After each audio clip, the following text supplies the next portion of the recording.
Dear students, अब हम आपको आपकी 12th की इंग्लिश की किताब में जो पोएम्स प्रिस्क्राइब हैं उनमें एक पोएम है जॉन मिल्टन कवि की, जिसकी हेडिंग है ऑन हिज ब्लाइंडनेस। उसको पढ़ाना चाहते हैं। पहले मिल्टन के बारे में कुछ हम बता दें। देखिए, मिल्टन अंग्रेजी के एक बहुत बड़े शायर थे। 17वीं शताब्दी के शुरू में ये पैदा हुए और तकरीबन 1670 के इर्द गिर्द इनका देहांत हुआ। और इनकी सबसे बड़ी जो शोहरत है, यश है, वो इनकी दो महाकाव्य हैं। एक है पैराडाइज लॉस्ट और दूसरा है पैराडाइज रिगेन्ड। इन्हें जन्नत का आदम से छीन जाना और फिर पुनः जन्नत का मिल जाना। ये महाकाव्यों ने, इन एपिक्स ने इनको अमर बना दिया है। लेकिन ये जहां इनकी एक बहुत बड़ी, समझ लीजिए कि एक उपलब्धि है, वहीं एक दुख की बात इनके साथ ये भी घटी कि 40 साल की उम्र में जब ये जवान थे तभी इनकी आंखों की रोशनी खत्म हो गई, चली गई, अर्थात ये अंधे हो गए। और अंधे होने के बाद इन्होंने जो अपनी अंतरात्मा से उठने वाली आवाज थी कि हम अपनी अगर अंधे नहीं हुए होते तो हम ईश्वर की स्तुति में, उसकी तारीफ में बहुत सी कविताएं लिखते और बहुत सा काम करते, बहुत से नेक कार्य करके उपकृत होते, ईश्वर को प्रसन्न करते। तो इस बात के ऊपर ये पश्चाताप करते हैं कि अल्लाह, आपने मुझे जिंदगी के जो कहना चाहिए आधे पड़ाव के ऊपर ही क्यों अंधा कर दिया। फिर खुद ही उसका जवाब देते हैं कि ठीक है, ईश्वर जिसके लिए जो उचित समझता है वो करता है, और आदमी के लिए सबसे बेहतर चीज ये है कि वो ईश्वर की इच्छाओं के सामने नतमस्तक हो जाए। यही है इसका थीम। आगे देखिए कि पोएम है कि when I consider how my light is spent. Light means है जो आंख की रोशनी, देखने की क्षमता। स्पेंट मतलब खत्म हो जाना। व्हेन आई कंसिडर, जब मैं ये सोचता हूं कि मेरी देखने की क्षमता यानी आंख की रोशनी क्यों खत्म हो गई। एरे हाफ माई डेज, यानी अभी मेरी जिंदगी के आधे दिन बाकी थे। एरे माने पहले ही, हाफ माने आधे, डेज माने दिन, अर्थात मेरी जिंदगी अभी 40 साल की है और औसतन लोग 70, 80, 90 साल जीते हैं। तो वो शायद ये मान रहा है कि अभी तो मुझे तकरीबन 40 साल और जीना था। 40 साल पहले ही मुझसे मेरी आंखों की रोशनी छीन ली गई। जब ये चीज मैं सोचता हूं, और in this dark world and wide, ये महान संसार, बहुत विस्तृत संसार जिसमें मुझे पैदा किया था ईश्वर ने, मुझे बहुत कुछ करना था, उसमें आने के बाद मुझे जवानी पर ही अंधा होना पड़ा, तो फिर मुझे बहुत दुख होता है। और फिर मैं ये भी सोचने लगता हूं कि दैट वन टैलेंट, टैलेंट माने विशेषता, अर्थात कविता कहने की क्षमता जो मेरे अंदर थी, which is death to hide, hide में छुपाना, जिसका छुपाना मौत के समान है। अर्थात यदि हमारे अंदर कविता कहने की क्षमता है, ईश्वर की स्तुति गान करने की क्षमता है, और हम ऐसा न करें तो गोया कि हम अपराध कर रहे हैं। लास्ट विद मी यूजलेस, तो वो कविता कहने की क्षमता अब हमारे लिए बेकार पड़ गई। लास्ट विद मी यूजलेस का मतलब बेकार हो गई, अब हमें दिखाई नहीं पड़ता है, तो कैसे हम लिखेंगे, कैसे उसको पढ़ेंगे। तो हम बहुत ज्यादा दुखी होते हैं। Though my soul more bent to serve therewith my master. तभी ये भी कह रहा है, मैं ये भी सोचता हूं कि बेंट माने है तैयार होना। यहाँ पे बेंट माने झुका होना नहीं है, बेंट माने तैयार होना। हालांकि मेरी आत्मा, सोल माने आत्मा, उस दियर विथ का मतलब उसके साथ, यानी वो क्षमता, वो योग्यता क्या थी, कविता कहने की जो योग्यता थी, उसके माध्यम से मैं अपने मेकर यानी ईश्वर की प्रशंसा करना चाहता था। ईश्वर की सेवा करना चाहता था और अब मैं वो नहीं कर पाऊंगा। तो ये सारी बातें जब हम सोचते हैं तो बहुत दुखी होते हैं। और फिर हम ये और सोचते हैं and present my true account, कि मेरी जो जवाबदेही थी कि इस दुनिया में तुमने क्या किया, मरने के बाद जब ईश्वर मुझसे ये चीज पूछता तो मैं इसका सही उत्तर देता कि मैंने ये किया वो किया। लेकिन चूंकि जवानी में अंधे होने के कारण अब मैं कुछ नहीं कर पाऊंगा। तब भी मुझे दुख होता है कि आखिर मैं ईश्वर के सामने अपने निकम्मेपन का क्या जवाब दूंगा।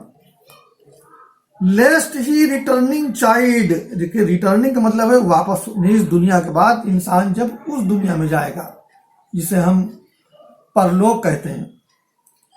तो अब यहाँ लेस्ट का मतलब है कि कहीं ऐसा न हो कि ईश्वर हमें चाइड करे, बुरा भला कहे, पूछे कि आखिर तुमने वो जो कविता की तुमको मैंने एक क्षमता दी थी उसका प्रयोग क्यों नहीं किया। तो फिर मेरे अंदर एक बहुत ही ग्लानि का भाव पैदा होगा, दुख का भाव होगा। फिर वो जवाब दे रहे हैं, doth God exact day labour like day night, I finally ask. Finally माने यहाँ पे होगा सहज भाव से, आस्क माने अपने से, अर्थात ऊपर की जो बातें मैंने तुमको बताई हैं ये कह रहे हैं ये सारी चीजें मेरे मन में आती हैं, फिर मैं इनका वो खुद ही उसका उत्तर देते हैं अपने दिल को बहलाने के लिए। कि doth God exact day labour, exact माने चाहना, किसी से कुछ मांगना। डे लेबर का मतलब है श्रम। कहते हैं क्या ईश्वर किसी से कुछ चाहता है, किसी से मांगता है, और वो भी उस स्थिति में लाइट डिनाइड, लाइट माने रोशनी, डिनाइड कर दी गई हो यानी उससे छीन ली गई हो। जब उसको अंधा कर दे ईश्वर तब भी उस आदमी से, उस अंधे आदमी से कुछ चाहे, तो क्या ऐसा भी होता है? वो अपने मन से खुद ही पूछते हैं और फिर जवाब देते हैं, बट पैशंस टू प्रिवेंट। लेकिन अब हमारा जो धैर्य है वो हमको रोकता है कि रुको, समझो क्या चीज सही है क्या गलत है। डेट मरमर सून रिप्लाइज, फिर वो कहते हैं कि मरमर माने बुदबुदाना, यानी हमारे मन में स्वतः भाव पैदा होते हैं, स्वतः इस चीज का उत्तर निकलता है। वो उत्तर क्या होता है कि God doth not need either man's work or his gift. Does not need, doth not need, ईश्वर को आवश्यकता नहीं है आइदर मैन्स वर्क, न तो आदमी ईश्वर की सेवा करे इसकी, आर हिज ओन गिफ्ट, या जो ईश्वर ने उसको दिया है, धन दिया है, संपत्ति दिया है, उसको वो ईश्वर के नाम पर अर्पित करे, इसकी भी उसे ईश्वर को जरूरत नहीं है। Who best bear his mild yoke, they serve him best. देखिए माइल्ड माने विरम, याक कहते हैं जुआ, जिसमें बैलों को नह के जुताई की जाती है, उसको कहते हैं यॉक। तो यहाँ माइल्ड यॉक का मतलब है जो उसकी जिम्मेदारियां हो उनको पूरी करना। तो कह रहे हैं कि बस वो आदमी जो अपनी जिम्मेदारियों को पूरी करे, जिस लायक भी इसको ईश्वर ने बनाया है उस कार्य को वो करे, दे सर्व हिम बेस्ट, वही समझ लीजिए कि ईश्वर का सही सेवक है, सही उसका प्रशंसक है। क्योंकि हिज, देखिए एच बड़े एच से है ना, कैपिटल से, इस माने उसका, ईश्वर का, स्टेट माने साम्राज्य, ईश्वर का साम्राज्य। तो हमारा कवि ये कह रहा है, या मिल्टन ये कह रहे हैं कि ईश्वर की सबसे बड़ी सेवा यही है कि ईश्वर ने इंसान को जिस लायक भी बनाया है उसी के ऊपर वो संतुष्ट रहे, और जो कुछ अपनी क्षमता या अक्षमता के नाते जो भी मानव सेवा कर सकता है उसको वो करता रहे और इसी पे वो संतुष्ट रहे। यही समझ लीजिए ईश्वर की सबसे बड़ी सेवा है। क्योंकि ईश्वर का हिज स्टेट इज किंगली, ईश्वर का जो साम्राज्य है, स्टेट माने साम्राज्य, वो तो बहुत विशाल है, बहुत ही शाहाना है। 1000 at his bidding speed, bidding माने आदेश के ऊपर, 1000 माने हजारों, यानी हजारों फरिश्ते, हजारों देवदूत उसके आदेश के ऊपर काम में जुटे हुए हैं।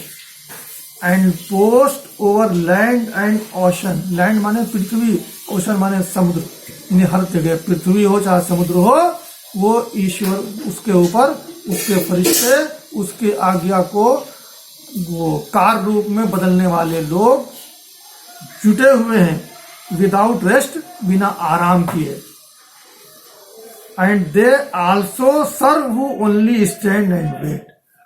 इसलिए सच्ची सेवा ईश्वर की यही है कि वो हर आदमी अपनी बारी का, अपने अवसर का इंतजार करे, और जब उसको किसी कार्य को करने का सही अवसर मिले तब वो उस कार्य को संपादित करे। और यदि किसी अवसर से वो वंचित कर दिया जाता है और इस नाते वो उस कार्य को नहीं कर पाता है, तो इसके लिए उसे पश्चाताप करने की कोई आवश्यकता नहीं है। इसको अगर हम एक सेंटेंस में कहें तो ये कह सकते हैं कि द बेस्ट सर्विस, सबसे बेहतरीन सेवा, that one can render to God, जो एक आदमी ईश्वर के प्रति कर सकता है, इज टू बी पेशेंट, वो धैर्यवान होना है इन वंस लाइफ, अपने जीवन में, and wait for some other opportunity for service, और फिर वो दूसरा सर्विस करने का जब मौका उसे मिले उसके वो इंतजार में, उसकी प्रतीक्षा में रहे। यही मनुष्य के जीवन की लीला है और यही उसके जीवन का लक्ष्य होना चाहिए।